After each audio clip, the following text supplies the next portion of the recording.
தொடர் கனமழை காரணமாக நீர்வரத்து அதிகரித்து வைகை அணையின் நீர்மட்டம் 68 அடியாக உயர்ந்துள்ளதால் 5 மாவட்டங்களுக்கு 2ஆம் கட்ட வெள்ள அபாய எச்சரிக்கை விடுக்கப்பட்டுள்ளது.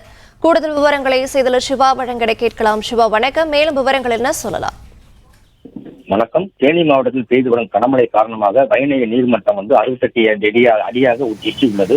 இதனால் வைகை அணை கரையோர மக்களுக்கு 2ஆம் வெள்ள அபாய எச்சரிக்கை நீர்வளத்துறையினர் விடுத்துள்ளனர். மதுரை, தேனி, ராமநாதபுரம், சிவகங்கை, திண்டுக்கல் உள்ளிட்ட 5 மாவட்ட கரையோர பகுதியில் வசிக்கும் பொதுமக்கள் பாதுகாப்பான இடத்துக்கு செல்ல வேண்டும் என நீர்வளத்துறையினர் எச்சரிக்கை விடுத்துள்ளனர். தேனி மாவட்டத்தில் கடந்த 2 நாட்களாக பெய்து வரும் கனமழையின் காரணமாக முல்லை பெரியார், வைகை ஆறு ஆகிய பகுதிகளில் வெள்ளப்பெருக்கு ஏற்பட்டு தற்போது வைகை அணைக்கு 68 அடியாக எட்டியுள்ளது.